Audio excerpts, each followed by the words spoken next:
I always have to have my neck covered. That's why I had long hair on my neck. I hated it hair neck. So I always turn my collar up. Otherwise, I can't stand it very much. So we are live in Boston. Yeah, we have another minute and a half.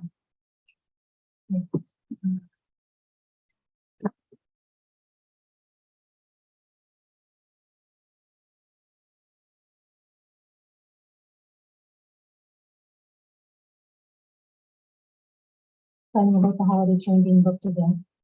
And the Santa Claus parade. We have a floating. The theme is gnomes. So if you want to come on the parade and dress as gnomes, you don't have to dress. But I don't know. Oh, Councilor's here. You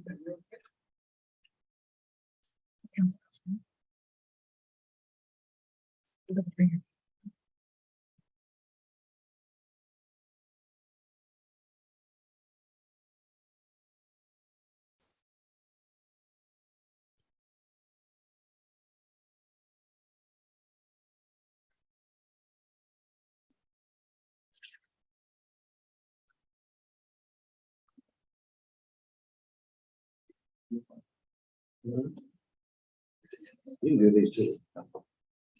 It's okay. I did a different way.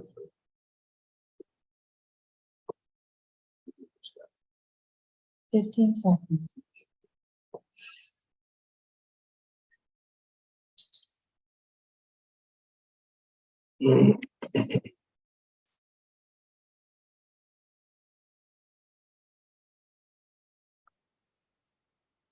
Good evening, everyone, and welcome to the Township of North Dumfries regular council meeting for October 23rd. Members of the public are able to attend the township office to watch the meeting or to speak on any items listed under section 6, items for discussion. Members of the public have also been provided with the option to register in advance to attend electronically, to watch the meeting, or to speak to an item listed under section 9, items for discussion. Members of the public were also able to submit written comments. The quick submission that have been provided to the mayor and council prior to the meeting will form part of the public record. I'd now like to call the meeting to order. Councilor Rowland, please. Moved myself by Councilor Tilly that council adopt the October 23rd, 2023 regular council meeting agenda as presented with the following addendum. Add closed session item 15.1 CAO report 20-2023. Proposed or pending acquisition or disposition of land by the municipality or local board, and efficient plan procedural criteria or instructions to be applied to any negotiations carried on or to be carried on by or on behalf of the municipality or local. All those in favor? Carried, thank you.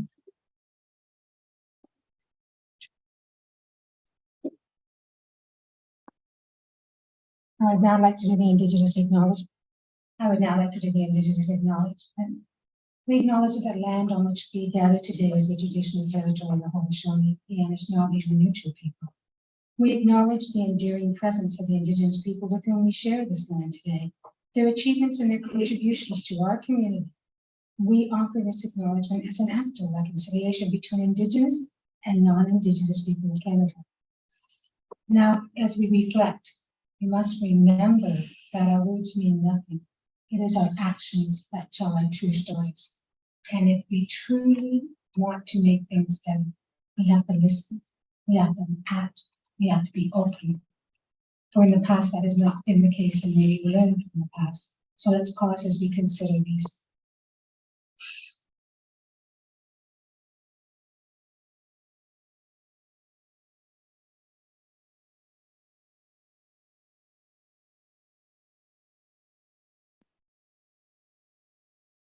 Thank you. Is there any disclosure of pecuniary interest or general nature thereof? Saying none. Presentations are none. We have a delegation, Mary Jane Patterson and Patrick Gilbride, with Green Solutions regarding the global impact report. Welcome. Thank you.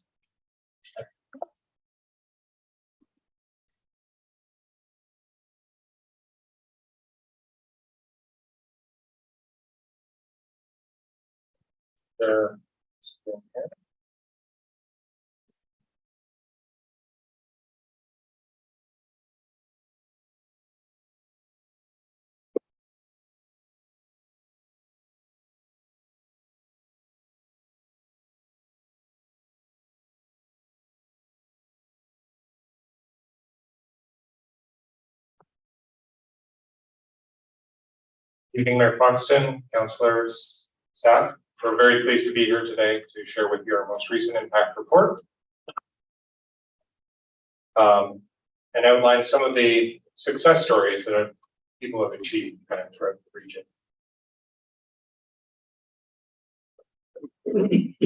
Our vision, as you can see, is what informs everything that we do. It's our motivation, and it's also sort of what informs our shorter term targets.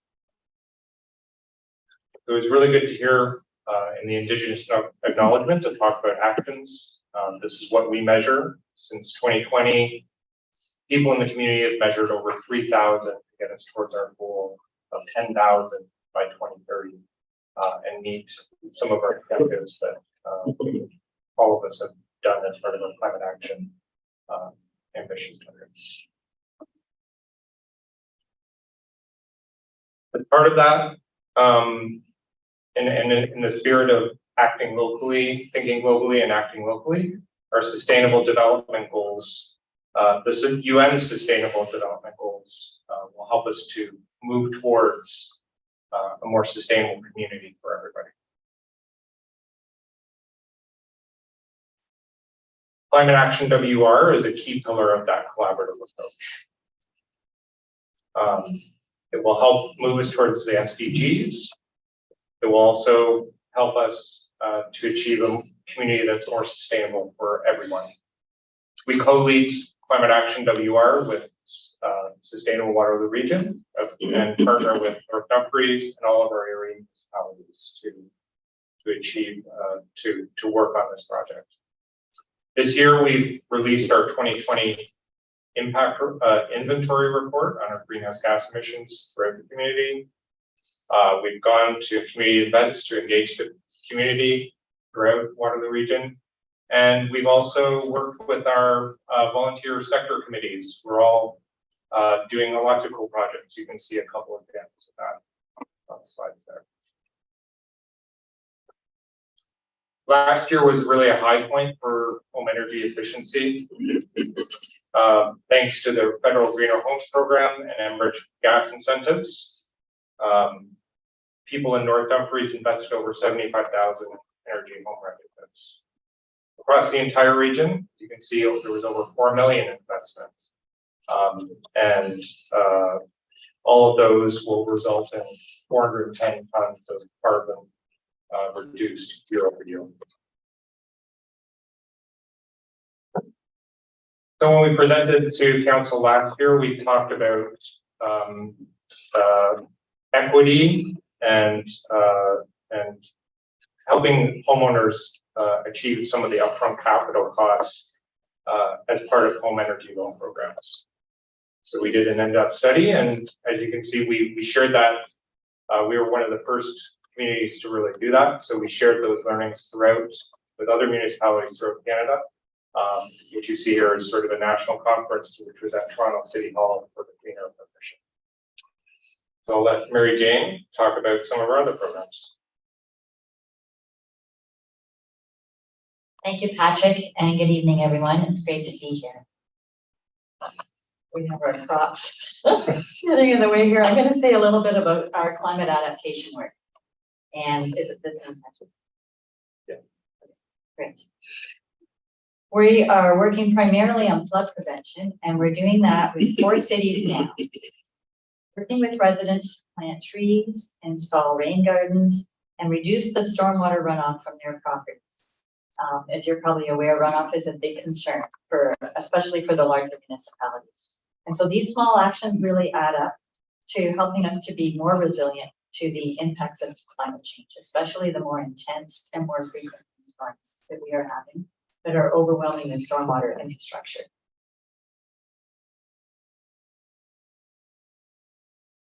And I'd like to say a little about a program that's no longer delivering, but that had a lot of meaning for us. We worked with the region on the home water reviews. It's like a home water conservation audit. Our work on that program came to an end last year, and we were looking back on 5 years of partnership in our impact report and realizing it's not just that we visited almost 2,000 homes over that time period, but it's that we installed measures on the spot that right away start conserving water and making a difference. So we are proud of the work that we've done in that program. We took a look at our records. 53 of these were done in North Dumfries Township over the past 5 years, including 6 just this last year. It's really been an honor to be a part of this program, and we are continuing to work with the region on water conservation workshops and reducing salt to safeguard our water quality. We are looking for ways always that everybody can come in the door for sustainability and begin their journey towards a more sustainable lifestyle. A lot of our programs focus on homes, but we look for ways for people to enter if they rent also, whether they own or not, and whether they can come in person or not. And COVID was a learning opportunity for us, I would say. We moved all of our workshops online. Now we're back to doing some in person, but we're going to keep some online because we saw the greater attendance that allowed. Some people really can't make it out.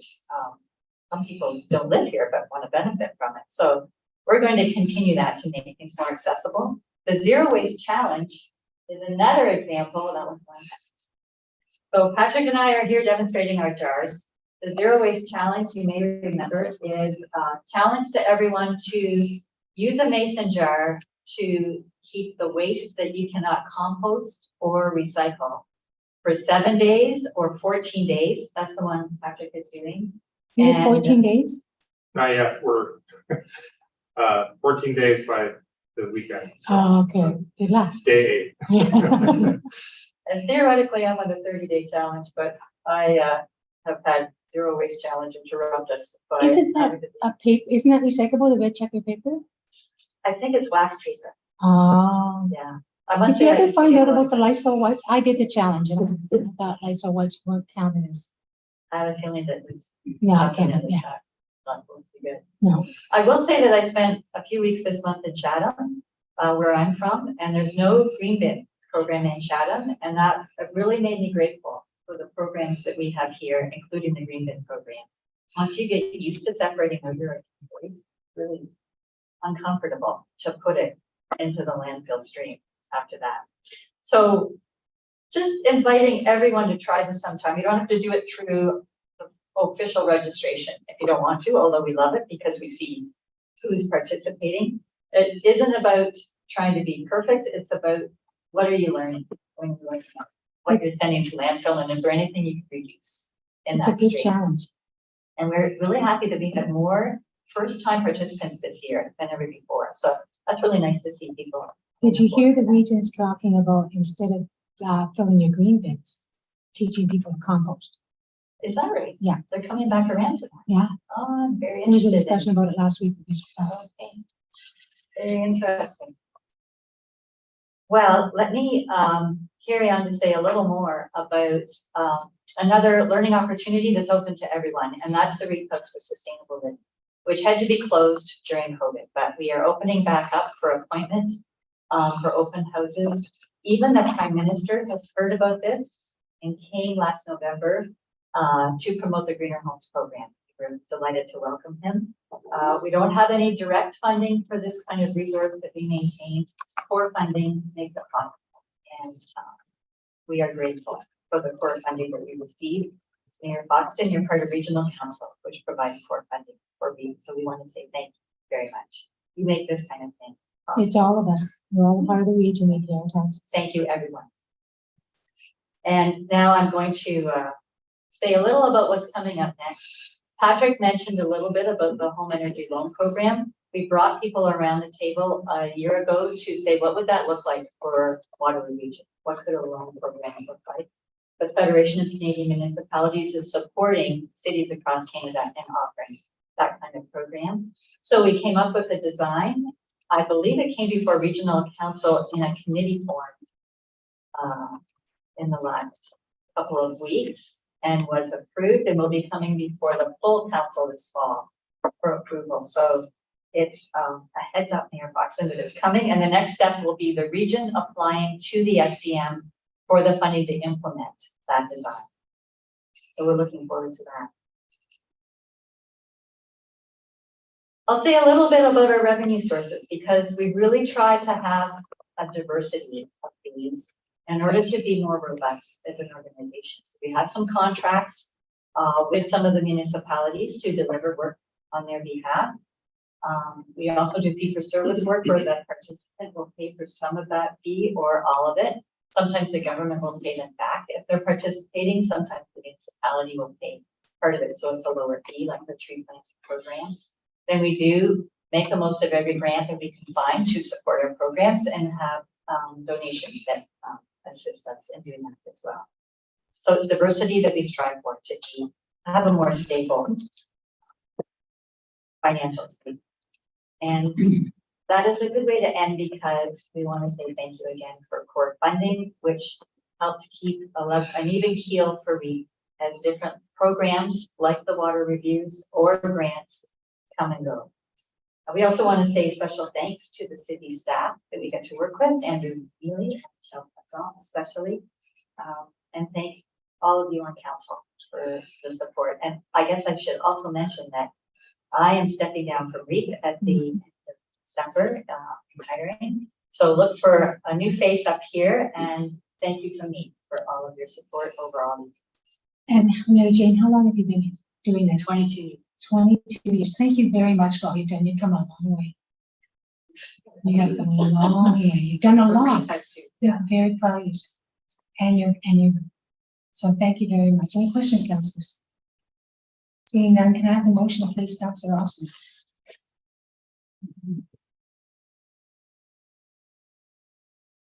Moved by myself, second by Councillor Tilly, that the delegation received from Mary Jane Patterson and Patrick O'Brien with REAP Green Solutions regarding the annual impact report be received.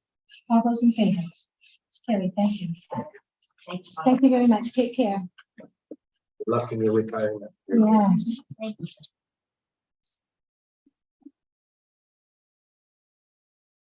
We will now move on to the consent agenda, committee of the whole. Councillor Tilly, you have the first motion, which is, hang on, let me see how many pages it is, Councillor Tilly. You do not have to read it in its entirety. 1, 2, 3, 4 pages long. Is there any questions or comments on this? This was from the previous council. Go ahead. Just one quick question on the creation of the discretionary reserve fund. Sorry, no, my mistake. I'm on the wrong one. Okay. I'll wait. So we're on 8.1, correct? All right. Yeah. Go ahead, Councillor Tilly, please. Moved by myself, second by Councillor Wynn, that council adopt the following recommendations as presented by the committee of the whole dated October 2nd, 2023. Report number FIN 2023, creation of a new discretionary reserve fund. B, report number PD 48 2023, discussion item plausibility task force recommendations.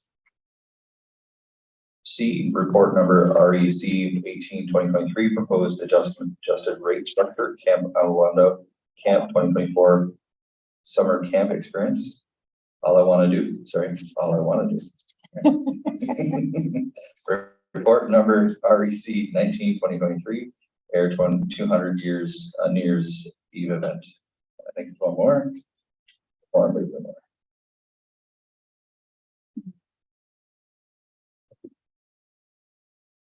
Number REC 17 2023, discussion paper levels of service for park access off-road trail maintenance 4 seasons.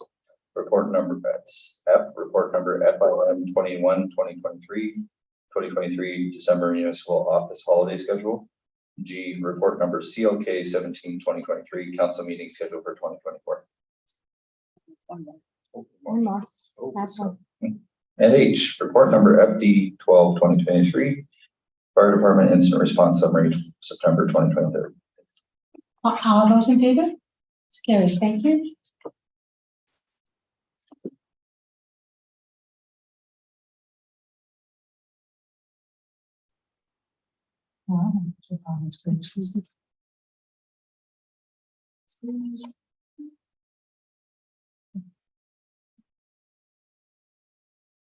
Eight point two, motion to remove the town hall minutes also in there. That's the first one is the motion by Councillor Orman, please, approving minutes. myself and Council Tilly, that council approve the following meeting minutes, regular council meeting minutes dated September 25th, 2023, and committee of the whole meeting minutes dated October 2nd, 2020. All those in favor? And Council Williams? Moved by myself, seconded by Councilor Tilly, that council received the following meeting minutes for 3 town hall meeting minutes dated September 21st, 2023. All those in favor? Carried, thank you.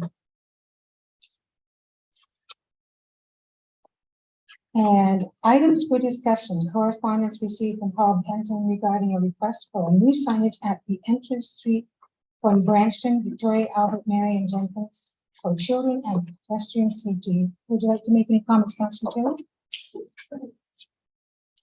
Thank you to staff for delving into this. Our understanding was unknown, actually, as people, residents of Branch, we had no idea what the speed was. There's a couple signs on Houston Street that said 40, but then on the highway, it's still 60 through town, and there's no signs posted. So I didn't have an answer when we had that discussion, and it's hard. So it's kind of open for interpretation. So what our conversation and numerous conversations I've had, would like to come up with a proposal that the Branston Inlet streets and all streets in the town of Branston would be posted at 40 kilometers an hour and could be done at all the 4 streets leading into the town, which I think wouldn't be average. Comments from staff? If any, would they look into it and bring another report forward? You, Madam Mayor, to the council, yes, we can look at that. So, just give council direction. Staff report for you back in. Thank you. Councilor Norman. Madam Mayor, through you to Mr. Reecroft. I'm just curious, so if we're gonna start looking at speed limits for just one part of the township, for one settlement area, should we also look at all of them? Like what about Roseville or Air, or are we just looking at Branston in isolation, or perhaps that we back some sort of report on speed limits throughout the entire township? Because I know I have lots of people complaining about the speeds, Baker Street and Mitchell Street, like you name it. So we're going to move towards lowering speed limits in one part of the township, maybe we should consider other settlement areas as well. We could, that could be part of the report coming back to us. I know that in Wilmot, they have certain communities that are 40 and the rest are not. But staff can bring back report and we can decide. And Councilor Tilly. With what Councilor Roman said, is that there are areas maybe that need to be reassessed, just based on the changes in traffic and changes of use of roads differently. Just as a sense of urgency for Branston is that there's a bit of confusion due to the fact that it is a slower community where a lot of people do walk through the village. That it is questionable, and it's not the people that live there. It's maybe a couple exceptions. But it's mostly the delivery drivers that have to do it, and they're just coming in and they're assuming that they're still able to go whatever speed.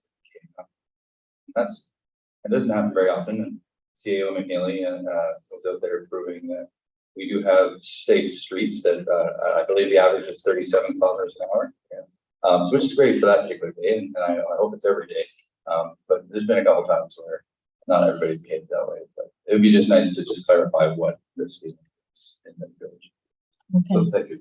So staff, go ahead, Councilor CAO McNeely. Thank you, Madam Mayor. So I just want to temper everyone's expectations. This speed review would be for local township roads, not regional roads that bisect either at edges or through our respective settlement areas. Our jurisdictions are limited exclusively to the local road network.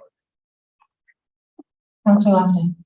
I think it should be all roads through, because, for example, there is a huge speeding problem on the regional road through Air, like right through Swan and Northern. We don't have that jurisdiction. It would have to be regional council. We're not allowed to do speed zone. Well, it still can come in the report that we can go to region. Yes. I mean, we still need to have a plan and a suggestion and ask region what we want to do. What region does is up to them, but at least it's part of our report that we can submit to them. Hopefully. Well, we'll get the staff report. Any other questions on this level? All those in favor? Councilor Austin, Councilor Tilly? Just in curiosity, obviously that's expanded significantly from, and I understand why, because there is more than one spot and boundaries that needs to be looked at. Obviously that's going to expand to quite a big project if we're looking at every single road in our countries. So are we going to wait until that report comes back to talk about the streets in Branchton? That's really what I'm just asking, just so I can give some information back. Or is there something that can be done in turn? Well, there's a lot of things happening with speed. So we know that in 2024, all school zones within the region will be cambered. All of them. But the problem is universal across the region. It's not just the region, it's the province, it's the country.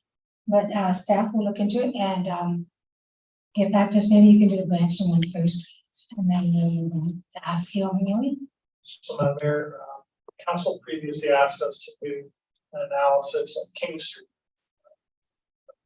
So we already have a fairly good database specific to Branchton, trying to understand traffic movements, traffic patterns, traffic speeds. Because obviously King Street is one road that isolation can't get anywhere off of King Street, have to go on secondary streets. So we, staff level, we have the data set to work from that report. Do not put that together from settlement areas exclusively Branchton area in response to earlier resolution adopted by council to look at King Street and whether there were warrants for traffic stop signs at the intersection of Albert and King. Thank you. Councillor Austin, rather than us just discussing and asking staff to do each of those, we can put a motion forward. I cannot as chair, and chair cannot make a motion or move a motion. But if you would like to make a motion that regional council look at reducing regional roads within the township of North Dumfries within the settlement areas to an acceptable speed, we can do that. Can we have a report from First, we can, and we from put staff. staff and then council can decide as a whole. I'd have no problem bringing forward that motion, but I think to have the staff report on the areas of focus primarily. In the meantime, is it possible to get some signage out in Branchton without waiting for us to go through the whole motion of that, or staff to go through the motion of that report? So, Madam Mayor, through Councillor Roster, I believe Councillor Tilley is actually asking for a lower speed than what's currently designated for the majority of the roads within the settlement area of Branchton. I believe, if I understood correctly, Councillor Tilley is looking for all roads internal to Branchton be posted at 40 kilometers an hour. So that would actually require council to entertain a bylaw to amend the traffic parking bylaw of the township so that we can post the adjusted speed limit signs. So you'll know that it'll have to go to legal, the bylaw. We'll have to first draft a bylaw, and we'll have to go to legal, then come back to council, and then be posted once council's approved it. So, Councillor Austin. So through you to Mr. Aycroft, do you feel that the signage that's there now is sufficient? It's visible, it's bold enough, it's just flagrant misuse of speeding happening? Madam Mayor, the actual issue we have, Councillor, is there's very few signs in the hamlet itself. So most of the signs, particularly the roads coming off Branchton, have no speed limit signs on them. And that was the impetus for some of the questions that we had with the president. So we were missing signs before we posted them. We wanted to check to see if they were. They were in fact 50 coming off Branchton. So in order to post the signs, we wanted to confirm which council wanted. So if we're lowering the speed limit sign, we will have to have the amended bylaw first before we decide. But we have to first have the report and then bring in that report to council, and then council will decide whether to move the report and accept it or whatever it may be, and then it goes to bylaw. Councillor Austin, go ahead. Okay, so understood, but what my question is there sufficient signage right now that is clear that says you're in a 50-kilometer zone, or where you're in a, you know, are there signs there like there are everywhere else in the township? Is there proper signage? So, Madam Mayor, through Councillor Austin, No, there's not proper or sufficient signage off the side streets that intersect Branchton Road. Resident have to drive interior before they can see their first sign. So therefore, can we not post some signs that have our speed limits as of today? Before we wait for the report, because like, really, how can you expect people to slow down if you're not telling them what speed they're supposed to be doing? If I may, most settlement areas are 50, and just like most highway areas are 80 unless posted otherwise. So the common practice is that people should know it's 50. And Councillor Tilly, you're absolutely right. These delivery trucks, and there's more and more than ever before, they're whipping all over the place, even in all of our communities. And I don't know if there's a 50 sign in a lot of the roads around our area. I don't think there's any on my streets or going in my area. There isn't. So it's standard policy. If it's a settlement area, it's 50. If it's a highway, it's 80 unless otherwise signed. So, we have Councillor Bowman and Councillor Williams. So this is back to my original point. So if we're looking at this problem that exists throughout the entire township, there really is an issue, which I don't know if it is or not, but it really is an issue of speeding at 50. If that's too fast, it should be 40. If that means school zones let be 30, like you're in Kitchener. You drive past some of those schools in Kitchener, 30 is pretty slow. If that's what we're looking at, I would rather than doing it a piecemeal way, I would rather have staff come back and say the recommended speed for all township roads, like Colonial Drive in Air or Cooper Street in Air, these little small streets, little Paul Avenue in Roseville, should they all be 40? Why are we gonna look at just Branchton in isolation? I really think we need to have a uniform policy, like the one of the sign referring to outside of Air where it says all roads are 50 kilometers an hour, so that sign would change to 40 kilometers an hour. I think we have a uniform policy for all seven areas. I'm not really in favor of saying one area gets special treatment over another. I think we should look at the entire, so we're all residents of Air, or North Dumfries, I mean, we're all residents of Air in my mind. We're all residents of North Dumfries, and we should all have the same expectation of safety for pedestrians and safety for children going to school. I think we should look at the speed limit for everyone. Councillor Williams. Thank you, Madam Mayor. So this really has to do with just a fast increase of traffic on roads that were just never designed for all of this. Is this something, like I know we're talking about reducing speed limits, but there's ways to get people to slow down as well. And I was wondering if the report, like if we're going to look at this for the township, we should also consider the other options besides just reducing speeds, whether there's ways to differently design some of the like things that we've learned, lessons we've learned, or ways we can, and speed bumps or whatever, I don't know. To see whether or not that would actually make a bigger impact than just lowering the speed limit on the sign. So we're going to give direction to staff to look at the Branchton situation and also report on the whole on what we can do for slowing speeds in all of our settlement areas. Would that be fair to say? Okay. Councillor Tilly. And then even bring specific areas to our attention that we may not have thought of, or that we have to have expert concern for, like what like Councilor Wallman was referring to, that there's places that may pop up specifically as pedestrian safety zones. That's why I said 7 minutes, it's all 7 minutes, it's a township. Okay, Yeah. All right, any other questions or comments? All those in favor of receiving the letter? Carrie, thank you.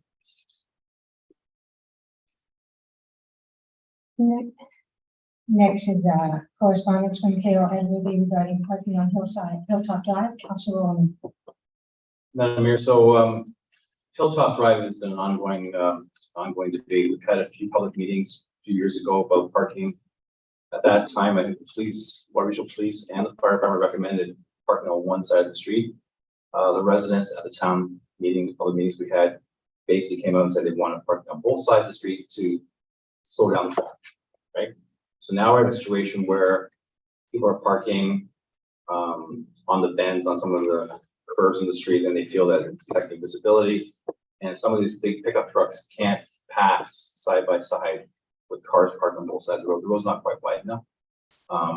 So now, once again, the issue is raised. You know, do we want to look at parking on one side of the street. I think CAO told me that Lee Robinson started on the project before she left. So looking at, do we want to have parking on one side of the street? Do we want to have, alternating parking? What do we want to have? And then, of course, the concerns that we're discussing right now, will this lead to increased speeding? So do we go to one side parking and have increased speeding? Do we leave it the way it is and have people sideswiping each other? I don't know what the answer is, but this is a part of the same issue that we just talked about Tuesday. Councillor Arsene. I'm going to echo Councillor Rowland. And I hate to say this, but I think staff should again look into this throughout, if throughout the township or specifically throughout,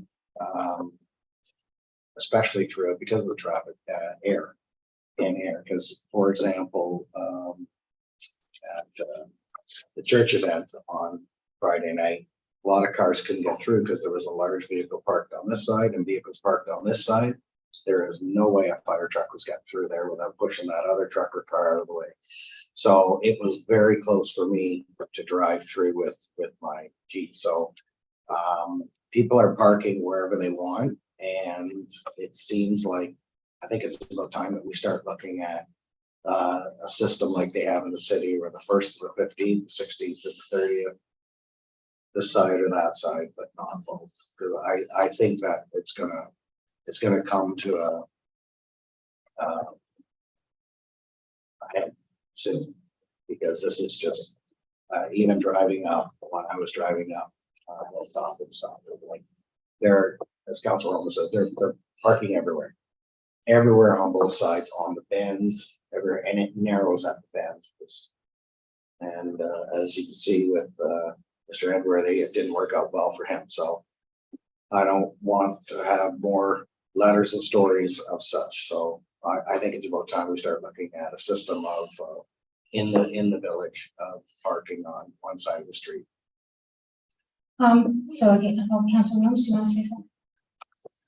And then CEO O'Neill. So Yeah, I was just wondering as well, just the implications of that, like, if there's so many cars already around, like, where would they, like, I like the idea of one side parking, but I'm just thinking, where would people not parking now, or where would all that access parking go? So that's just a question. CEO O'Neill, did you want to speak? So, Madam Mayor, as Councillor Rowland indicated, we did specific to Hilltop Drive. So can't say it was generic across all of the local roads in air, but specific to Hilltop Drive. We did have a series of town homes. Residents parking, and then if there was going to be parking on one side, council may recall going forward as it relates to all of the new subdivision roads that have been approved since 2015. They're actually designated at the outset as parking on one side of the road. So if you move into the subdivisions, they know where parking will be and where. As it relates to the ability to accommodate parking on the private side, we don't seem to have too much of an issue. Except first, overnight hours, and everyone's able to find spaces for their vehicles. Part of our issue is more of a convenience issue. People want to jockey their cars, and it is really, really pronounced at the early morning commute period because someone moves their car out as other cars come and go, and or on weekends. And that's where we really see an increase in curbside parking. And it's just because the issue of jockeying goes in and out of driveways. I use the word convenience factor, utilizing curb line in front of or adjacent to the residential lot. And that's not unique to Hilltop Drive. I mean, you'll see that in most urban areas where there's multiple drivers, so the issue isn't necessarily on a consistent basis, not enough parking available. There's a convenience element. That is present. So no doubt about it, if we were to restrict or open streets, parking on one side of the road. That convenience factor that I just spoke about, you would be reducing significantly the number of available curbside stalls. So part of our review would be to look at each street. Where is it appropriate to have the curbside parking? Generally, it's side to sidewalk. But that's not always the case. And you've got change of grade, sight lines, curves, road, and like. But that's certainly, we would be identifying each length of road, how many curbside spaces are available versus one side versus the other. Because that may be something council wants to factor in, rather than just a generic, we want to have it on sidewalk side as our first. Consciously, council has made a decision in the new, that are emerging. Traffic calming has been incorporated, modulating speed, parking on one side. It's much easier to do that at the outset and incorporate it neighborhood wide rather than street by street after the fact. So if I can direct staff to try and find the report that Lee Robinson started and continue to work on that and come back to council. So now there, it was specific to the stretch of road between Scott Street and Hunt Street in proximity to Cedar Creek Public School. Because council, remember, we have a series of letters from our area resident that wanted us to relax the hours of parking during the school year and remove some of the current restrictions. So we were trying to gather data as to what did a typical school day look like. With respect to movements in and around the school and the demand for parking, either as parents drop the kids off and or through the school day as visitors would come to the school. And what did that look like in terms of pressure points on that stretch of drive. So the analysis was a very, very small footprint of The other thing I was thinking of, and this is just, you can shoot me if you want, but doing parking lines. Because you have Hilltop Drive and, people park strangely, but if there's lines directing where they can park, you may fit more vehicles in, or you may not. But doing the parking lines are for future subdivisions. So that's a no, okay. No, I didn't No, okay. say. No, but I think it's a good idea. It clearly defines where you should be parking. But that's something for staff to consider and report back to us.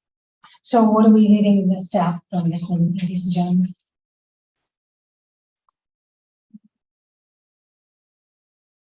Councilor Ashby. I mean, if staff wants to count the parking spaces, knock yourself out, but I would just say parking on one side of the street. If you want to start with that specific area, that's fine, but I really think we need to look at a lot of other small streets like Manley Street, etc. That there seems to be a lot of cars on both sides of the road.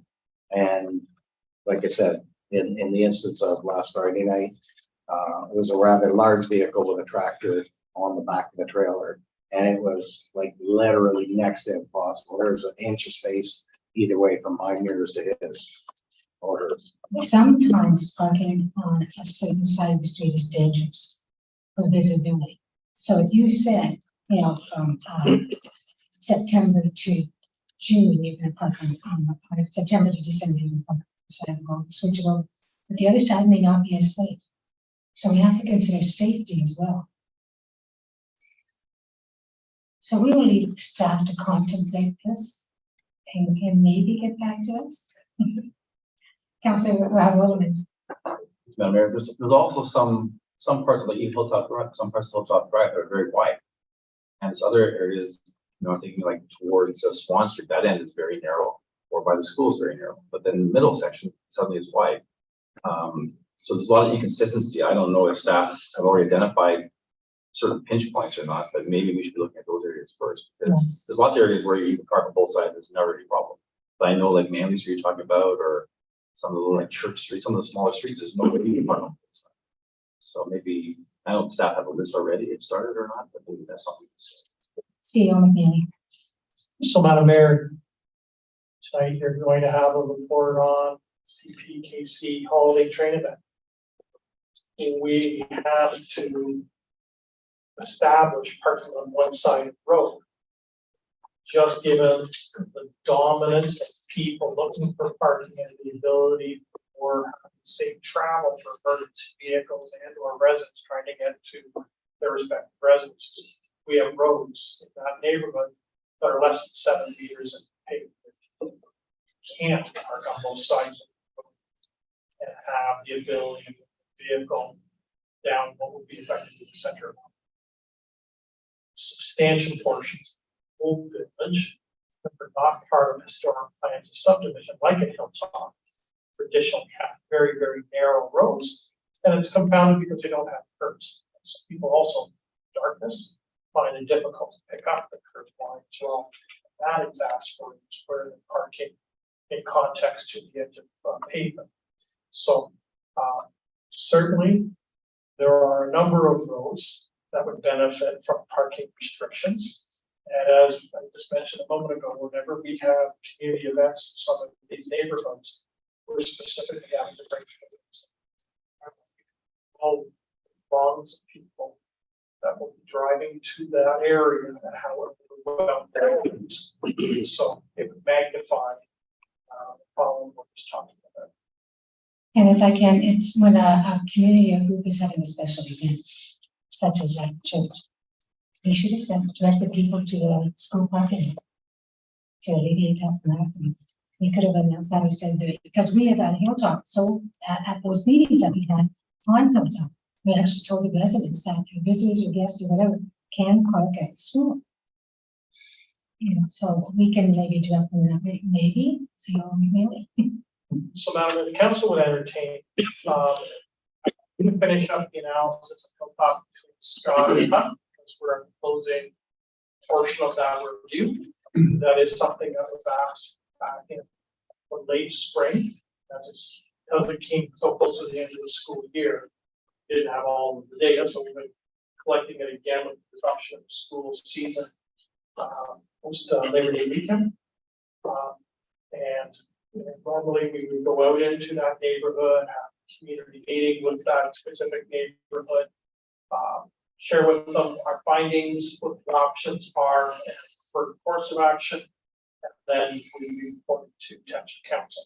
So I would like to finish up that Hilltop section just because it's in response to correspondence that council had late last school year. But then we would move into that broader other streets in urban area.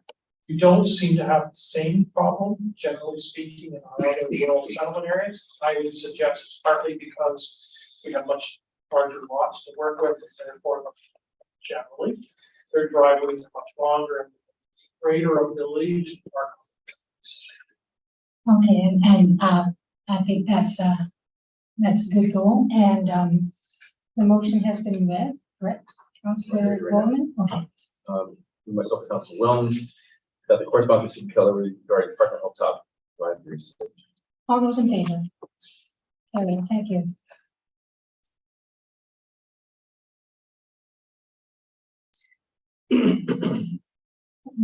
Next is the Waterloo Regional Community Foundation grants allocations. Councilor Wilms.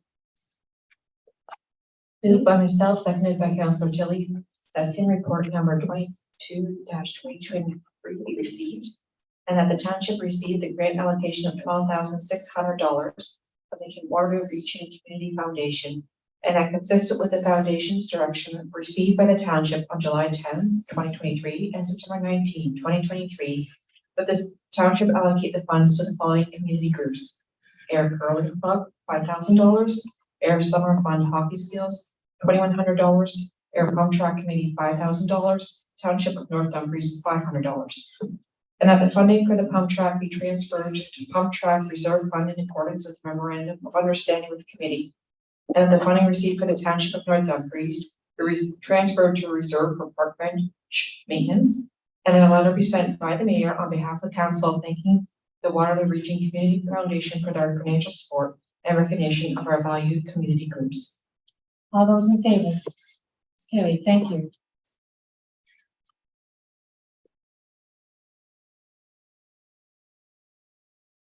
Next is the Public Works Depot request for proposal bids results. Councillor Austin, you read it? Moved by myself, second by Councilor Roman, that PW report number 21-2023 be received. And that staff be authorized to enter the negotiation phase proposal number ND 2023 B4 RFP EPW03. Request for proposal design build services for the Public Works Administrative Building, beginning with Adcock Construction.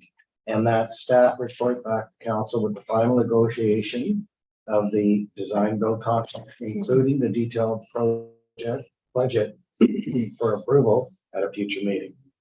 Any questions or comments? Councillor Roman. Madam Mayor, I just have a question for staff.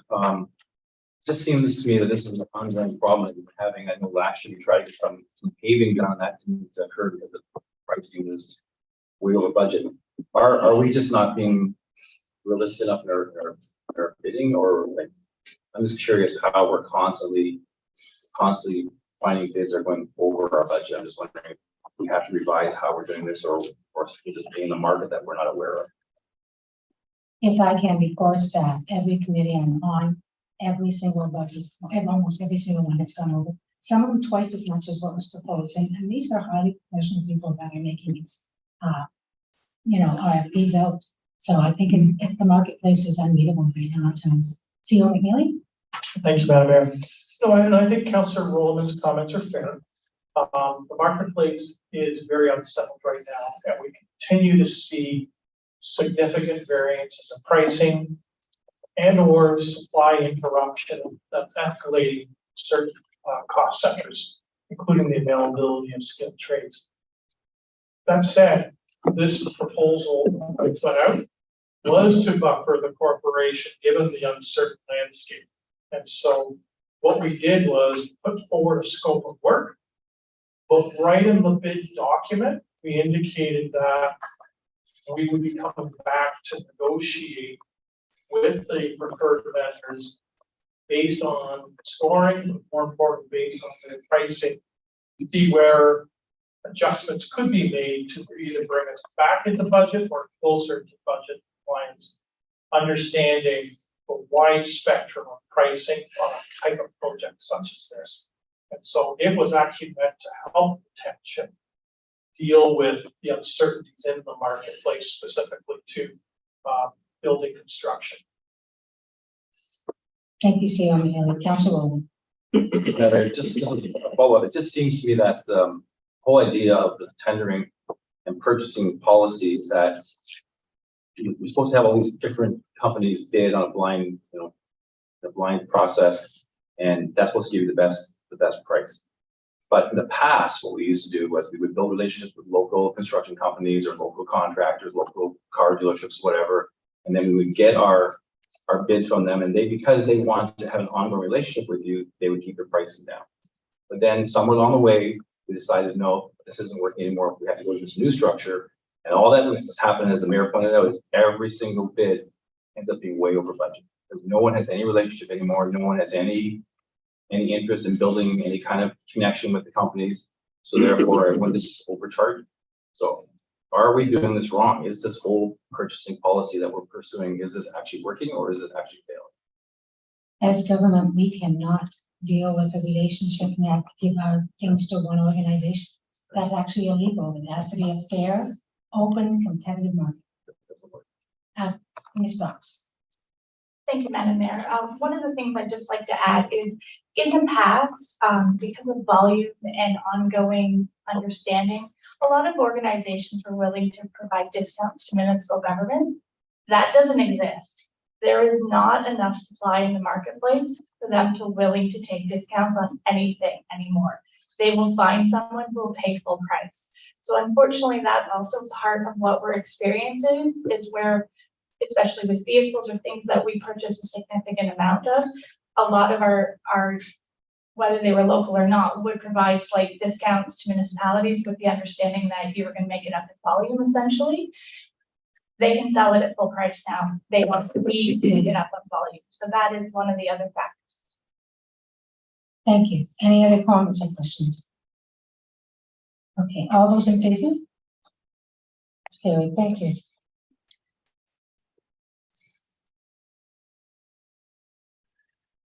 Uh, 9.5, the road closures, and can I have the motion, please, Council Williams? Moved by myself, seconded by Council Rowland, that rent report number 2020-2023 be received. That bylaw number 3439-23, being a bylaw to establish a temporary road closure for a portion of English Street and temporary no parking restrictions for Willison, Polkwin, Elliott, Thompson, and Cooper, and Newell Streets to facilitate the CPKC Rail Holiday Train event scheduled for Thursday, November 23rd, 2023 be enacted. And in accordance with bylaw number 3305-2020, mobile food vendors, schedules B and C, that the CPKC Rail Holiday Train scheduled for November 23, 2023 be adopted as a special event, and further that food truck operations be permitted to be located within the temporary road closure area of the English Street Road allowance at locations to be determined by township staff, and that council waive the daily mobile food truck permit fee of $75 for 2 mobile food trucks for the CP Rail Holiday Train event on a Thursday, November 23, 2023, between the hours of 3 and 7 p.m. Any questions? Councilor Tilly?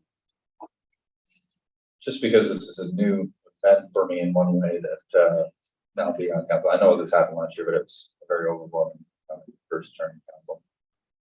How does this help there? It's great. It's amazing for everybody to just, the businesses get lots out of it and it works really well. And then No, become it's a- just an amazing event. The food bank, they give a check to the food bank as well as people drop off to the food bank. We get 3,000 to 5,000 people, see over maybe at least. So parking's a huge problem. So we do everything we can and at their place, but it's massive. People come and they're parking around my streets at 3 in the afternoon to get to Human's houses, 2 or 3 in the afternoon. So it is amazing. The trains are all lit up. Have you ever seen pictures of them? I've seen it numerous times. It's just now as the, what I'm weighing in my mind is there any reason why we would never want to do it? And I'm just hearing it's a great event for the community, and I see that it is. So And you know what? It's one of the best ones because we're at 5:20. So it's the start of getting dark. Yeah. Cambridge has it at 4:30 and it's bright daylight because I live in Cambridge sometimes as well. And then further down the line, it's later at night, so hard to keep the young children. So we get a massive number because of our time. It's great. Any other comments? All those in favor? Carrie, thank you.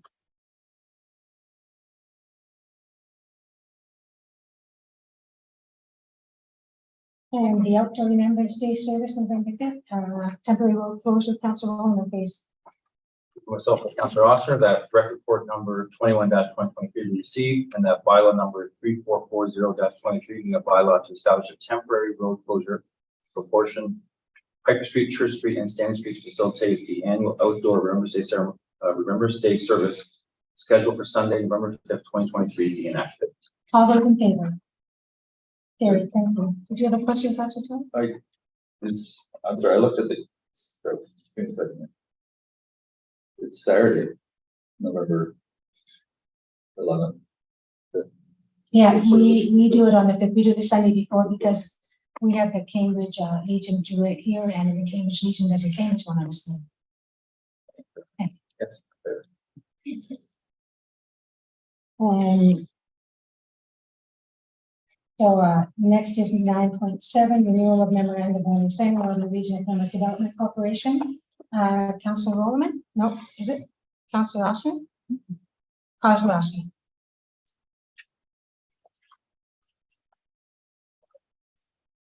One quick question. Is it still, are they still called the Waterloo Region Economic Development Corporation?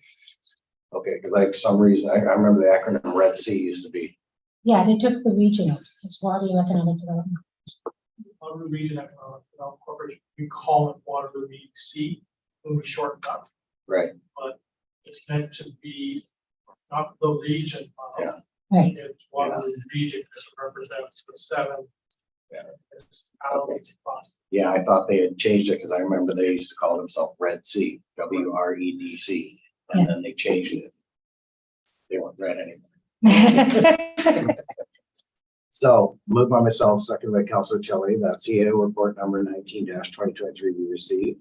That the mayor and clerk be authorized to execute the renewal of the memorandum of understanding between the regional water rate, the 7 area municipalities in Waterloo Region and the Waterloo Region Economic Development Corporation for the 5-year period commencing January 1, 2024 through to December 31st, 2028. Any questions or comments, Council Williams? So one of the things that we've discussed as a council is especially with all the development that's going around in air, how nice it would be to maybe see if there's ways to develop the downtown air, with more restaurants or more things for people to do. So they can kind of enjoy the local hot area. Is this something that the Economic Development Corporation can help us figure out this kind of plan? And if so, should we, do we need to be, like, it feels like we're not giving them a whole lot, but I'm not sure what it is exactly we're getting out of it and what I know what we're getting at, sorry. But I'm just wondering if there's more we could get out of this relationship that would help benefit residents of air in the area. It'd be great to have some awesome restaurants around here. And also maybe the industrial areas that we're looking at developing this year. Ciola Bailey. Thank you, Madam Mayor, and good Councilor Williams. So, what do we need to see? It's really, their skill set isn't in the downtowns of scale similar to ours. They're focused more on our business and industrial parks, and they have been a tremendous asset, both in terms of attracting new businesses to our industrial areas, or assisting existing businesses that are presently operating in the township, secure, in most cases, with provincial federal funding for retooling and modernization plans. I relate specifically to downtown. We had a tourism-related focus. It would be through the Waterloo Region Market Tourism Corporation, and we're actually hosting a workshop here on behalf of WRTMC in the month of November, which is targeted at small businesses, specifically those in the entertainment and hospitality sector. And one of our objectives is bring one of those workshops here so that our businesses would perhaps participate more actively than they would Building Township workshops. The other is the Waterloo Wellington Futures Corporation, and it's specifically targeted through a federal program to support small business owners and operators, both in terms of improving skill sets, developing business plans, as well as providing alternative financing options, capital improvements, and the like. And once again, we're trying to partner with Waterloo Wellington Futures Corporation to host some workshops in the township and hopefully for that in 2024. Once again, to elevate their presence, but more importantly, to develop some relationships with some of our local businesses, whether it be in the downtown or other small businesses that may be spread the countryside or the side. So if I may, we've done really well by Waterloo EDC. And I mean, millions and millions of dollars come in by their thing.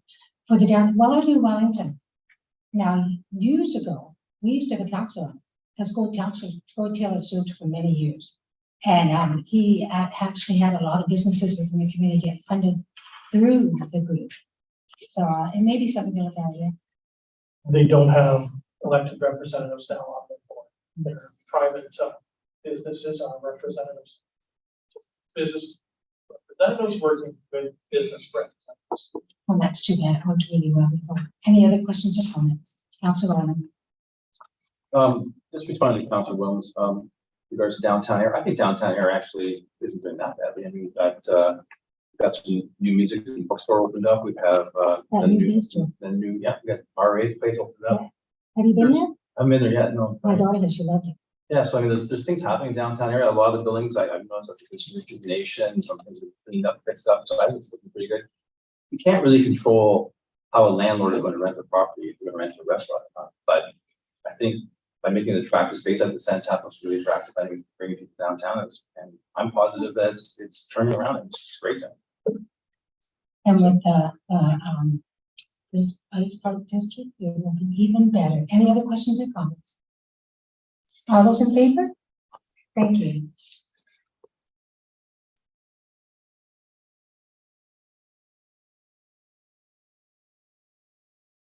There's no notice of motions, information items, communication correspondence. Is there any item that the council would like to pull and discuss? Council Roman and Council Williams. Are we gonna look at 11.11 now, or you want to do it? That's under, that will come under mine. If you, Wait, that's fine. okay, all right. Any other ones? Council Williams? 11.1.7.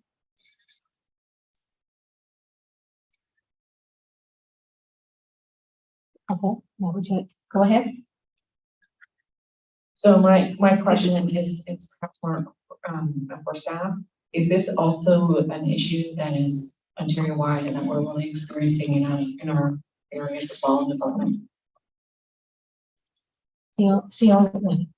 So Madam Mayor, yes, I think it's something that is symptomatic right now in terms of the availability of small builders, developers to bring their properties to the marketplace. It's a factor of two things. One is their financing obligations and the higher interest that they're paying right now, given current established rate in the Bank of Canada, traditional institutions. The other is resale side, in terms of getting people to put down money to buy. Most financial institutions look for a certain percentage of units to be sold for a condominium type development, or in the case if we're looking at freehold subdivision type lots, once again, don't build infrastructure unless you've got sales, and the market is tight up. So the symptom of both things: builders, developers are paying higher costs to bring properties to the marketplace, and the consumer, especially for looking at first home purchasers and those in the move-up market, they're finding that they're tight given the current financing rates. And so if I can understand this issue.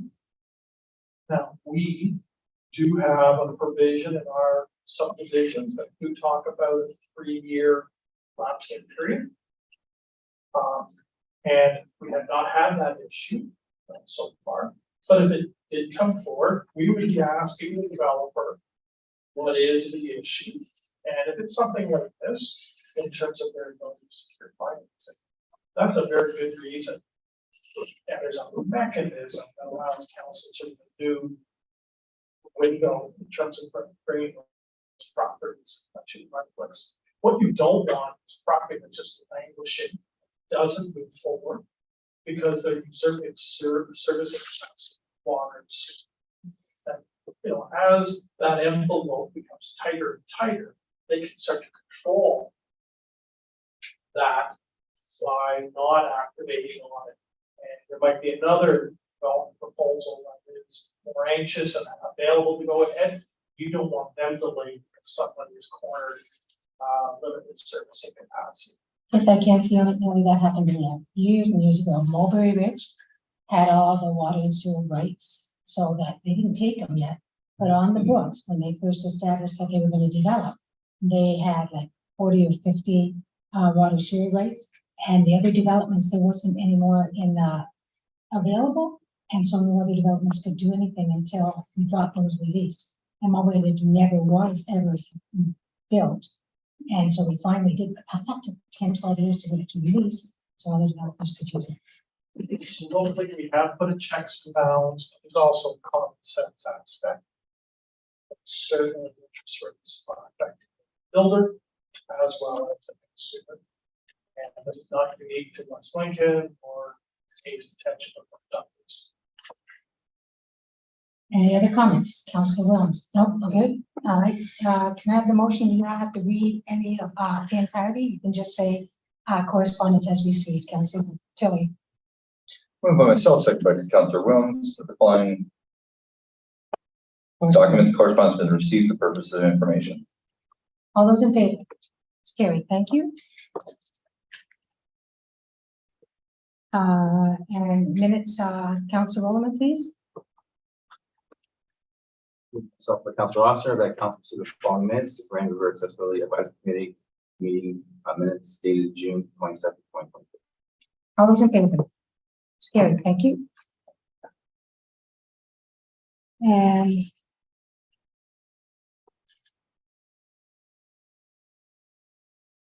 next, Councilor Austin, budget deliberations, Councilor review.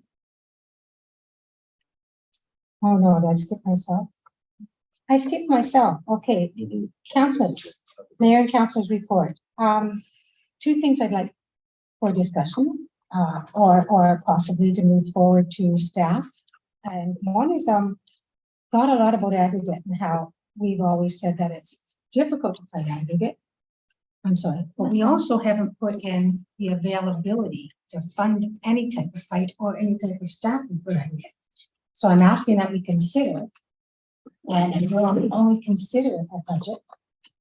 We had a 1% tax increase that would go into a fund to hire or deal with any aggregate issues that come up in the future.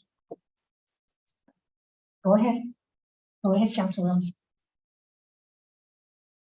Well, in theory, I like the idea. I was, I think when we were discussing the interim control bylaw, one of the things I requested is that we do add funds to the 2024 budget to do these studies. So this is more just a question of clarification. Would the 1% be on top of that funds that are already being looked into, or would this be in lieu of that, or that's my question. CEO McCallum. Well, thank you, Madam Mayor. So the discussions spring of 2023 was council asked us as part of the official plan review to beef up the budget to account for some of the background reports, which will inform policy to be incorporated into the plan. So the draft capital budget did layer on additional funds from what was already shown in the forecast to undertake the new official plan, to recognize in part the gaps of council to provide additional funds to offer background studies or analysis to support all in the new official plan. So that is independent of what Madam Mayor is asking. Because I'm asking for a 1% to not just deal with one thing regards to aggregate, but any encompassing thing that comes up with aggregate. Dr. Roman.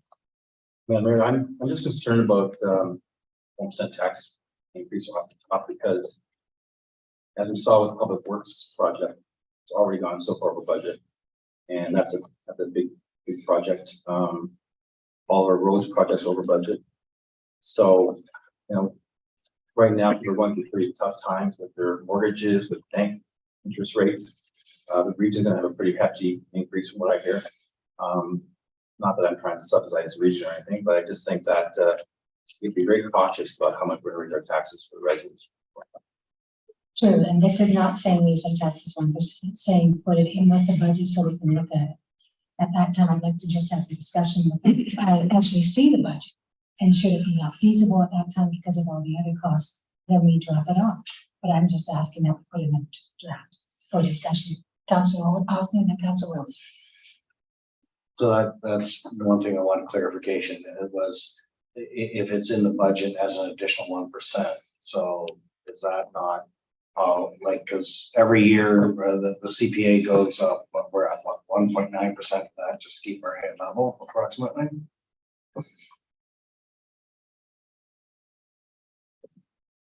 Madam Mayor, through to Councilor Oster, Council in August gave us a guardrail where to come in with a budget that's 3.5% or less.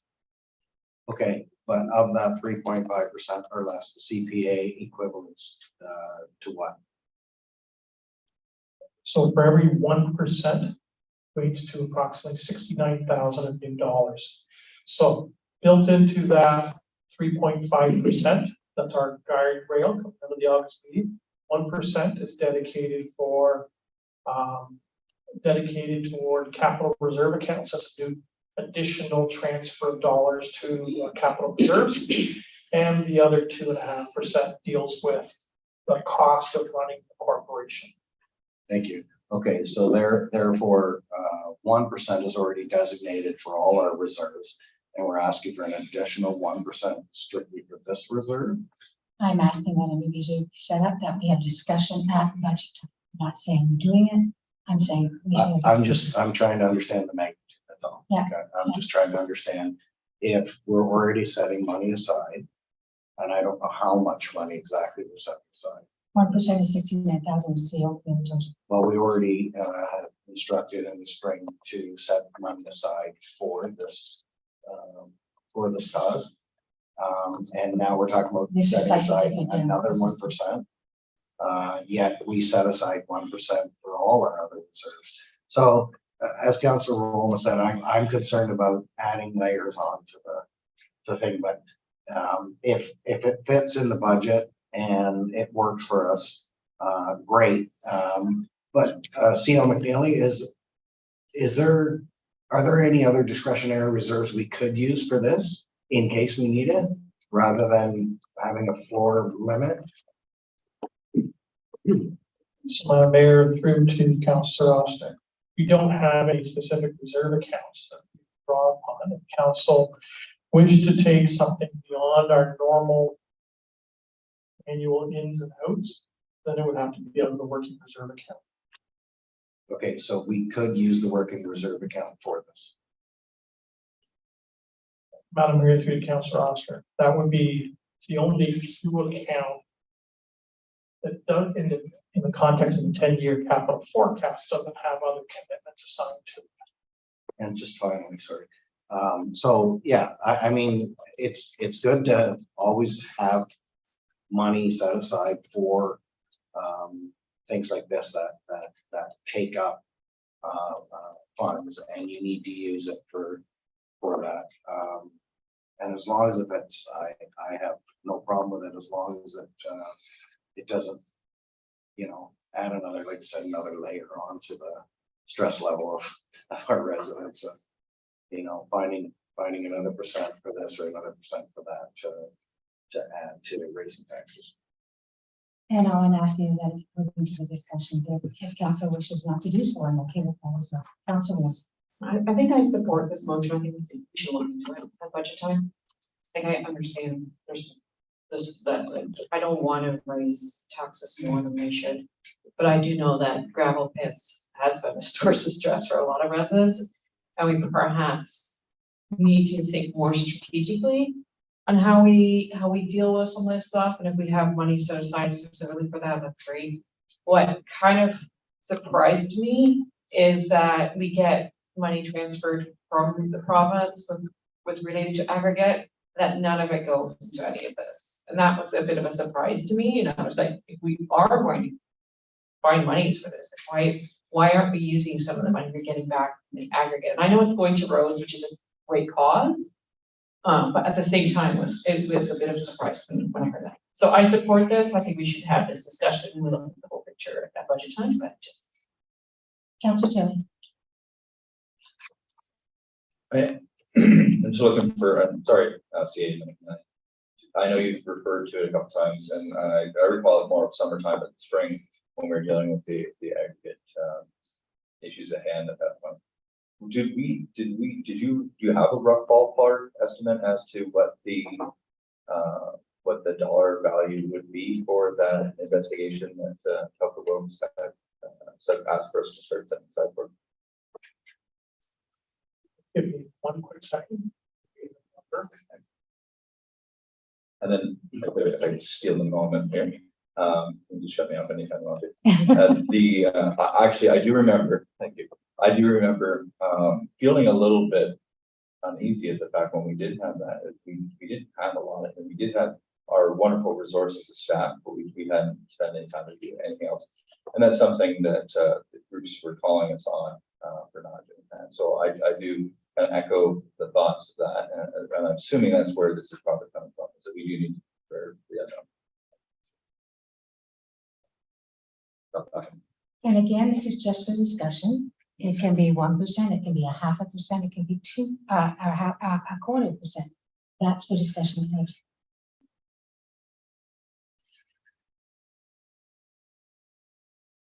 And this would not be every year. Once it's in for life, right? So next year it wouldn't be another 1% because it already comes in. It's not part of the base taxes then.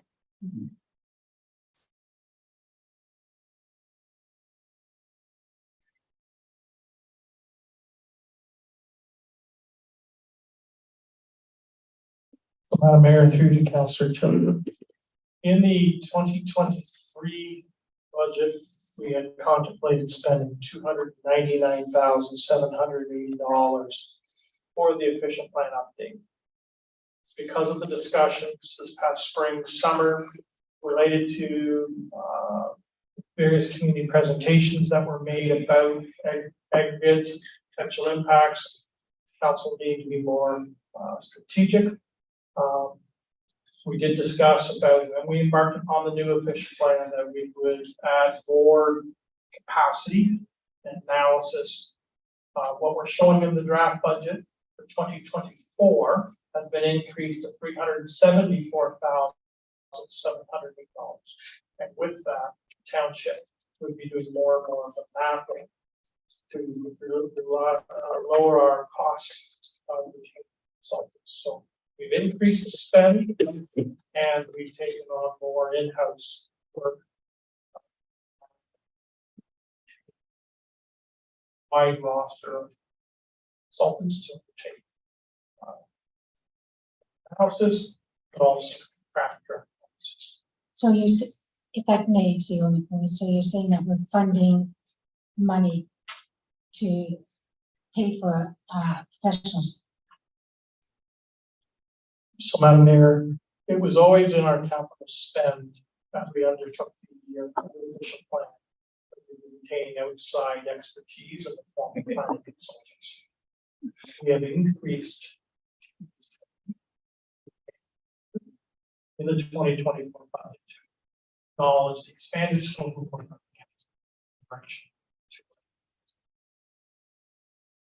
Okay, so Councillor Tilley. So just to clarify, I was, sorry, my math is correct, it's $100,000. Yeah, that was added on from the 250 to 37. I'm sorry, I should have wrote the numbers down. No, you're right. So in 2023 budget, we were funding $299,780. The draft 2024 budget, which has no status yet, because council has not deliberated on the 24 budget.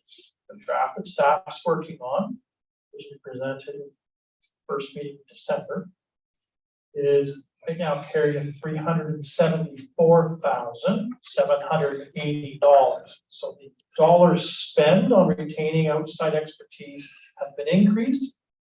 But we've also, as part of that, taken more of the work internal to do the mapping, so that it's a higher proportion of dollars being spent, but also devoted to outside resources. Thank you. Any other questions or comments? Councillor Osler, can I have a motion, please? Moved by myself, second by Council Roman, that as part of the 2024 budget deliberation, council review and consider the establishment of a 1% dedicated tax rate with the funds raised to be placed into a reserve account to be drawn upon future studies and or proceedings before administrative tribunals, courts on matters involving the aggregate sector. All those in favor? All opposed? It's carried. Thank you. My next one is we have so much problems with trucks in town. We actually have people counting them on a daily basis, especially around the schools. So since Cambridge was able to get the region to do a banning of trucks in the downtown before, but the time may be perfect for premises and for air. So the reason we discussed Northumberland is because we can't ban them in the other areas because a truck is not going to go down Dumfries Road, down 24A and come back up towards Trestle and get on Trestle. So we still would have to come into town and go up Swan until we get the Waterloo Grant Road updated. Once we get the Waterloo Grant road updated, they can go down Reedsville Road to the new Grant Waterloo Road and go up to Trestle that way, avoiding Swan and Wrigley, Scott Street and Main. That would be the next phase when I would hope the next motion would come forward where we start a new one for that. So keep that in the back of your minds for future meetings, because that's going to be a few years down the road. But for now, I'd like to start with the Northumberland one if we can. And it's just that we ask that the regions ban trucks on Northumberland Street. Councilor Rowland and then Councilor Mills. Madam Mayor, so as a business owner on Miller Drive, I have a slight problem with this. Trucks come down Northumberland Street all the time onto Alps Road to access, the various businesses on there. Trucks come down Northumberland Street and then turn onto Greenfield Road east to access Miller Drive. So I would recommend that we change this to say no trucks south of Greenfield Road east. That way we still allow trucks to come down Northumberland Street. They can still come to FS Partners. They can still come to Vincent's. They can still come to MPON. They can still come to Mallard Drive. JBT's back there. They have a lot of truck movements. So allow it. Let's say no further south than Greenfield Road east. The other thing I was wondering about is, in the meantime, can we as a council say that we want to prohibit trucks in our settlement area between 7 a.m. and 7 p.m.? Just not even reference Northumberland Street or any of the roads, just say no truck traffic allowed in the Village of Air between 7 a.m. and 7 p.m. 7 days a week. Doesn't affect the regional road. It's still regional road. They can still drive on the road whenever they want as a truck, except they can't come into downtown area between 7 a.m. and 7 p.m. Councilor Taylor. Sounds hard to enforce. That'd be the only thing that I sounds like something that would be nice to do.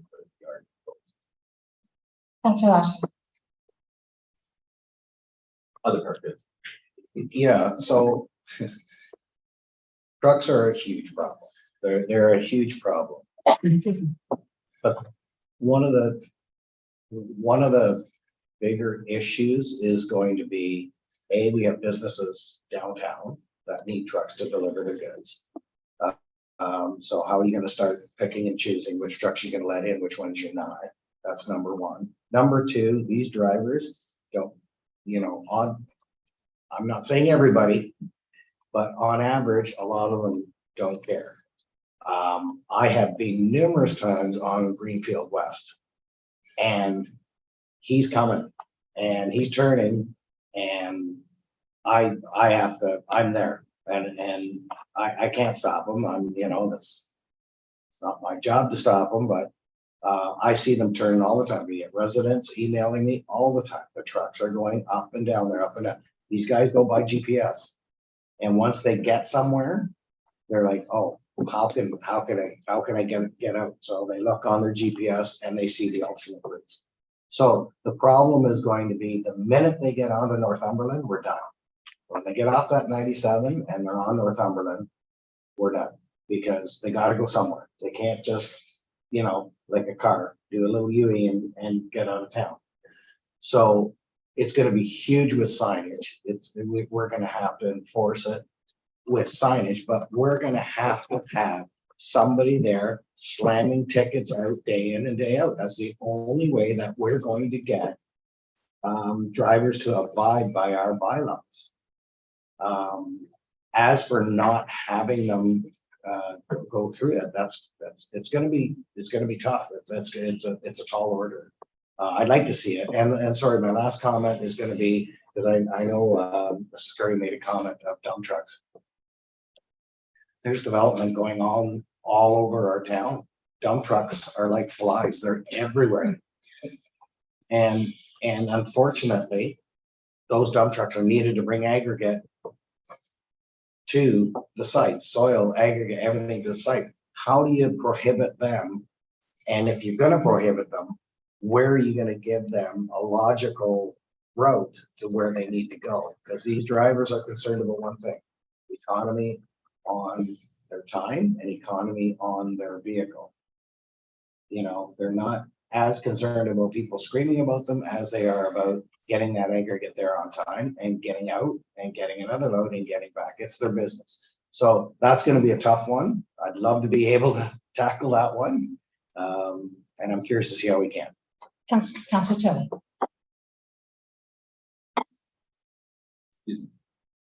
I'm not too certain. So I went to Google Maps and I just wanted to see what Councilor Roman was discussing. And looking south of Greenfield, there's actually JBT Transport, Local Concrete Limited, Horizon Truck Repairs. That's actually south of that area that they have to still use the roads to come and go. So that would be, unless they use another alternate, which would be a smaller street, we do have a catch-22 here. So and then there'd be on transportation, won't leave any of the other. But that's a lot of businesses in a very small area. So just something. And I agree with everything's been said. I just want to, so I agree with you, said, I was hoping they'll come and see so we could avoid any trucks going Greenfield West. Because, do you know, I used to truck all the way down Greenfield East where they went to the no truck thing, honked my horn the whole way to make sure they knew I didn't get off that one. And you know what? It was a City of Cambridge truck. I'm gonna go talk to Jen later. But anyways, couple of things I think that have increased the trucks and the traffic in town. His parish has signs saying use the air parish or the arrow. They're directly in the flood. Now, okay, that bothered me. And with regards to enforcement, Councillor Osner, that would be done by regional police and the signing would be done by the region. And so we would be bugging them about that. And there's another thing. I worked in logistics for years and I dispatched trucks. And there were communities that said, no 54 footers. You could only use a 20 footer, 24 feet. And so when I was dispatching trucks, they would have to unload and put it onto the smaller truck to come into our community. So the community. Something to consider as well. That's within our need to do. Councilor Williams. So our township is a bit of a truck haven. And there's a lot of businesses with trucking around here. How much of this trucking that's actually going through air is local versus we're just going from one spot to another? Because until we can really figure it out, I don't know if I can support this because I know that there's just, you know, based on the reasons I've already been discussed. But like if people are, most of the traffic really is, we're just going through air to get to the 401 or we're just going through air to get to Paris. Okay, I can see that. But if it is, we're going through air because that's where our business is, I don't think we can just cut that off. I have to say that most of the trucking businesses have signed a contract and they find their drivers if they drive through. They're actually fined by the companies. The other comment that I wanted to make as well is that it's not just in air that trucks are driving the roads that they're not supposed to be driving on. I well know. So this is something that is a huge issue across our township. So if we do want to tackle that issue, we should consider it across the township because yeah, I totally agree. Like I bet you if any cop were to sit at any region, like any of our municipal roads, they catch trucks by the dozen. Did you want to say something? Oh, okay, Councilor Bowman. Members, just two comments. One, on what Councilor Osler was talking about with the delivery trucks. Usually delivery trucks would be exempt from bylaw. Yeah. And they can use shorter trucks. They don't have to use, like as we mentioned. That's kind of why I was suggesting some sort of prohibition between 7 a.m. and 7 p.m. They can make the deliveries before 7 a.m. You see that in a lot of places. They have those kinds of things in place. But the other thing is with regards to trucks driving through, I have lots of truckers in my family. And they all drive according to the GPS, and especially when they're somewhere where they don't know where they're going, they follow their GPS. If this road is changed in designation from being a truck route to being a non-truck route, their GPS will take them down Trusser Road. The only reason why they're going through air is because they're following their GPS. And a lot of these truckers do not want to be stuck in downtown air at the cenotaph. Two trucks trying to turn at the same time, they're very unhappy. So they would actually think of it more like we're doing them a service by saying, do not come through downtown air, go down Trusser Road, because no trucker wants to be stuck in downtown here with a tandem truck trying to turn around that side down. With another truck coming the other way. I've seen it happen lots of times. But So you I- know what bothers me the most is they come down Northumberland and they turn onto Greenfield West. Why do we not go that extra distance up to Trust? Councillor Tilly, did you have your hand up? I just wanted to know is with that, obviously with the business already downtown, I'm not looking to you, Council Roman, to actually have a solution, but with us already having businesses with trucking, obviously they'd be exempt to be able to come into the area, or They're not downtown. that's None of not downtown. None Okay, of so what? I thought I was.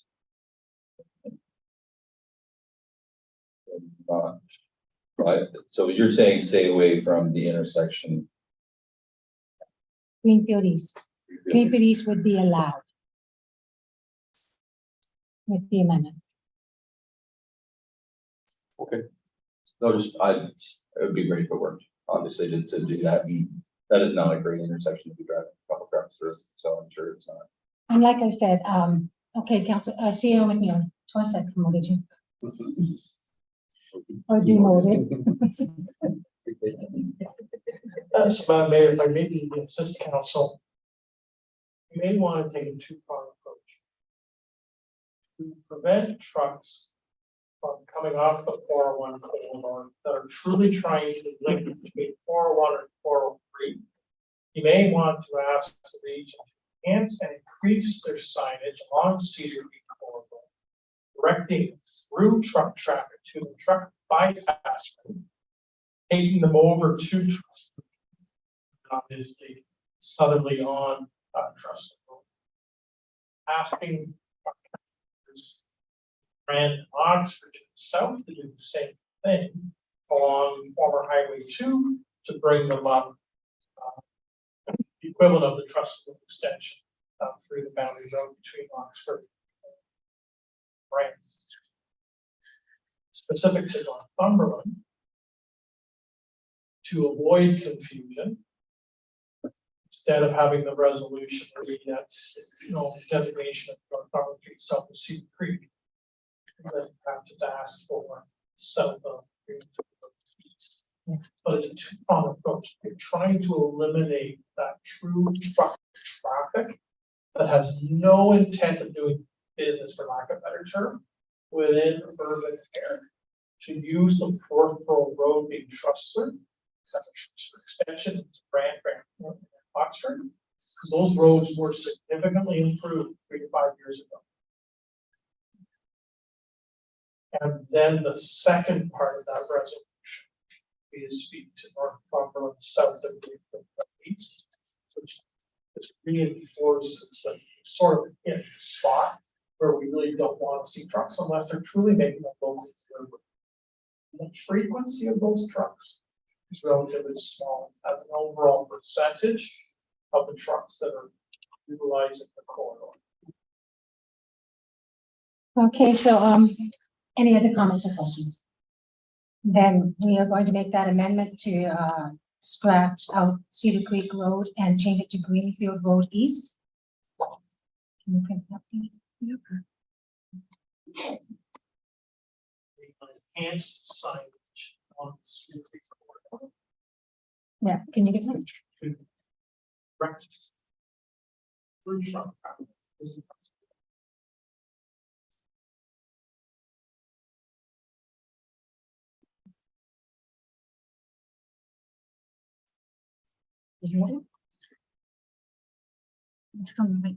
Where's that going? What's that? So you've got that, you're gonna scratch that, right? Right, yeah.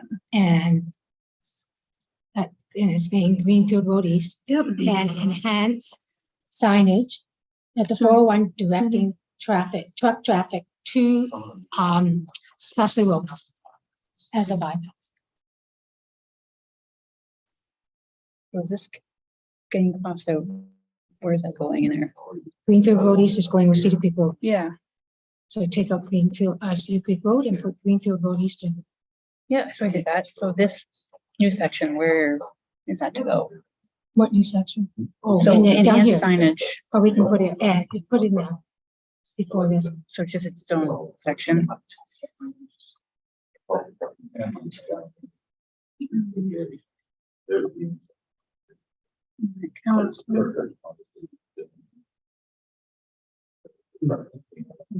Region.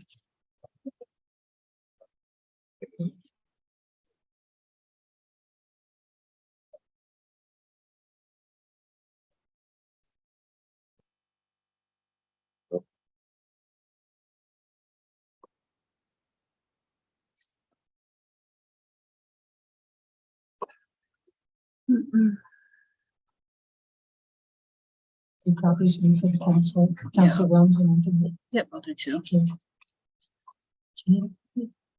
It's okay, I'll just take your side one.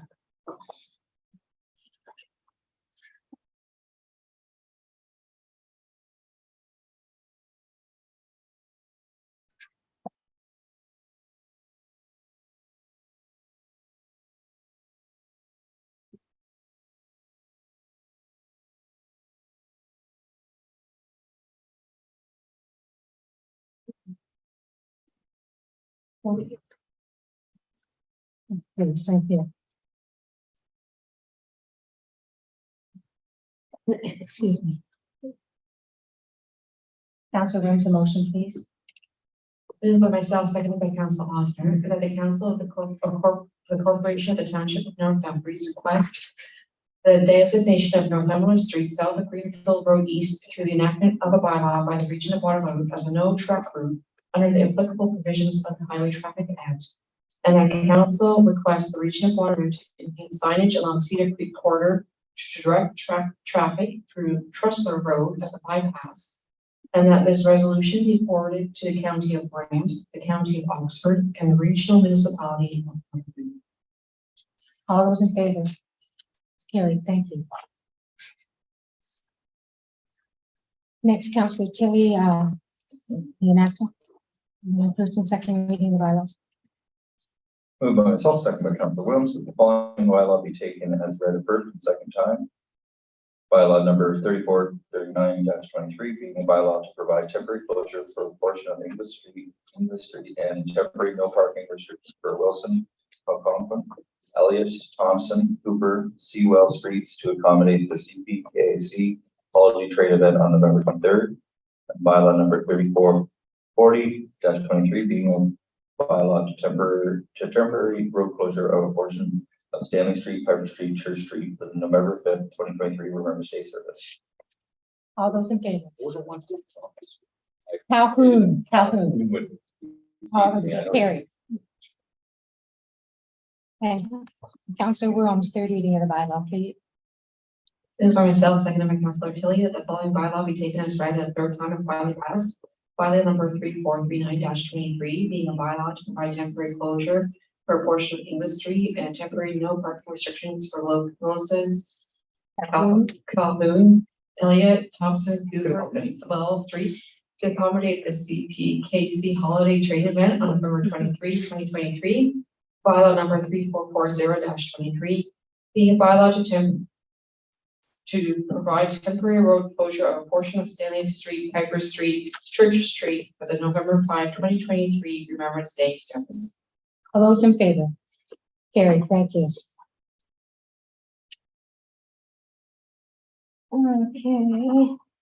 Close, going into close, please. Councillor Tilly.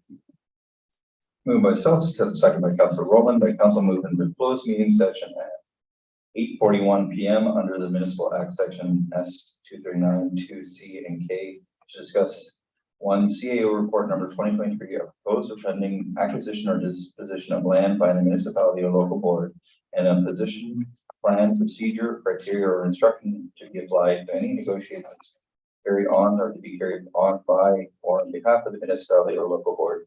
Municipal Act S 239(2)C and K. All those in favor? Carried, thank you. Is there anything coming out, Siona Valley? She'll let me know.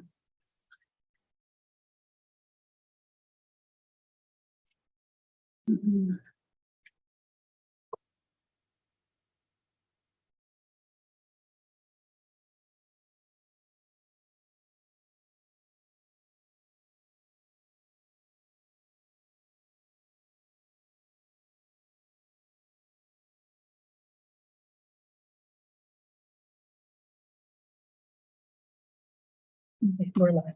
We're live. Thank you. We do have business coming arising from closed session. Before we read the report, I'd like to commend our staff for the diligent work they've done on this. And Councillor Wilms, please, motion. Moved by myself, seconded by Councillor Tilly, that council received CAO report number 20-2023. And that council authorized the mayor and clerk to execute a lease agreement with Farrell Realty Inc. to establish the township municipal offices within a portion of the third floor at 106 Earl Thompson Road, subject to any minor revisions as required by the chief administrative officer and or township legal counsel. And that the treasurer be authorized to allocate an additional $491,048 to the approved 2023 budget allocation for the municipal office project of $312,317 to fund the leasehold improvements, furniture acquisition, IT and security measures, telecommunications, logistics associated with the office relocation and project contingency. And that the $491,048 in new funding be transferred from the land reserve account, and that the treasurer be authorized to fund the December 2023 installment of the lease payment in the amount of $15,041 plus HST from the Energy Plus Reserve account. Any comments or questions? All those in favor? Well done, thank you. It's carried. And now we are at Councillor Osner, the bylaw, please.